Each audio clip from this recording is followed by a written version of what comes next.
जय श्री राम मेरे मानस ज्योतिष ज्ञान के प्यारे जातक जातिका वृष राशि के दर्शक।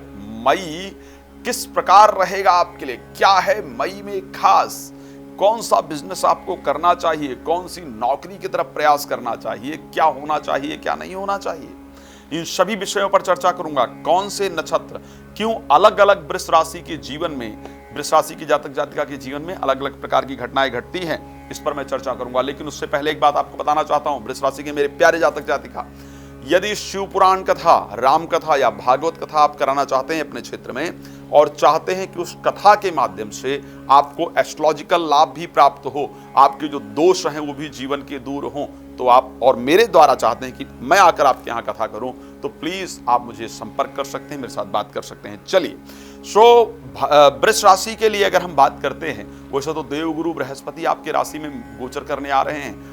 12 वर्ष बाद इस प्रकार का संयोग बनने जा रहा है कि जिसको सबसे शुभ ग्रह ज्योतिष के अंतर्गत कहा जाता है, वो देवगुरु बृहस्पति आपकी राशि में गोचर करने आ रहे हैं। लेकिन एक बात और सावधानी की आवश्यकता है कि शुक्र जो आपके राशि स्वामी है वो 12th हाउस में गोचर करेंगे सूर्य के साथ।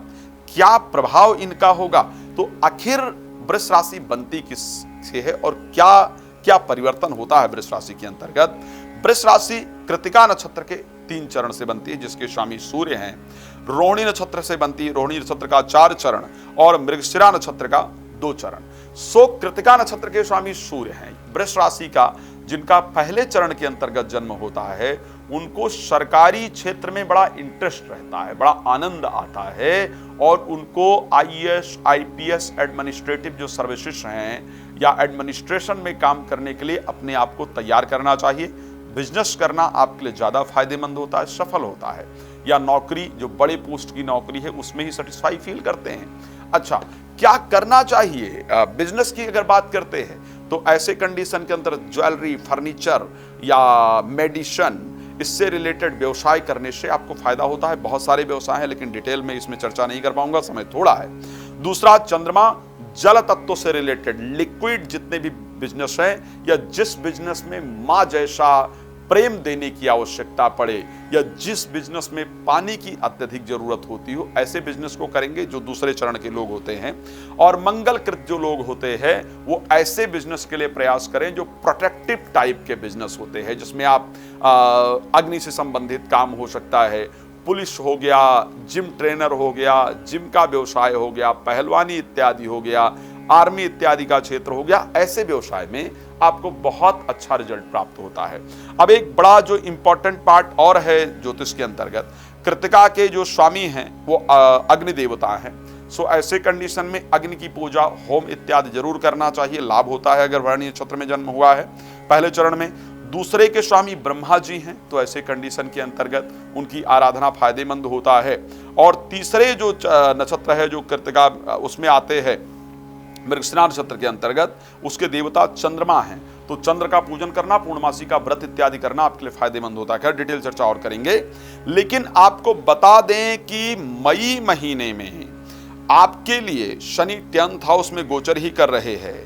पंचम भाव के स्वामी जो बुध है वो एकादश भाव में जाकर के गोचर करेंगे। राहु और मंगल एक साथ एकादश भाव में गोचर करेंगे। बृहस्पति के आपकी राशि में आ जाने के कारण, ध्यान रखिएगा, बृहस्पति के आपकी राशि में आ जाने के कारण एक बहुत पॉजिटिव रिजल्ट प्राप्त होने वाला है। यानी मान सम्मान और डिसीजन लेने की जो पावर है वो निश्चित रूप से आपकी बढ़ेगी।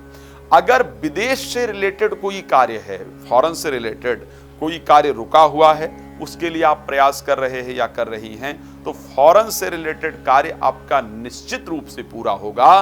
विदेश में घर का स्वप्न पूरा होगा, विदेश जाने का स्वप्न पूरा होगा। कोर्ट कचहरी में कोई मामला है तो उसका रिजल्ट आपके पक्ष में आएगा। इस प्रकार की परिस्थितियां आपके लिए होगी। यानी फॉरेन से रिलेटेड काम के लिए, कोर्ट कचहरी से रिलेटेड काम के लिए आपके लिए मई का महीना बहुत बेहतरीन रहेगा। सो प्लीज अगर कोई प्रश्न आपके पास और है, रात को 9 बजे, दोपहर को 12 बजे लाइव आता हूं, आप मुझे कॉल कर सकते हैं, डिटेल में जान सकते हैं, क्योंकि छोटे वीडियो में बहुत जानकारी देना पॉसिबल नहीं होता है, इसीलिए लाइव आता हूं। बाकी आप कॉल अपॉइंटमेंट लेकर के मुझसे किसी भी समय पर बात कर सकते हैं। दोबारा कहना चाहूंगा, भागवत कथा, राम कथा, शिव पुराण की कथा इत्यादि कराना चाहते हैं और चाहते हैं कि उससे आपके दोष दूर हों, तो आप मुझसे संपर्क कर सकते हैं। आपका जुड़ने के लिए बहुत धन्यवाद। जय श्री राम।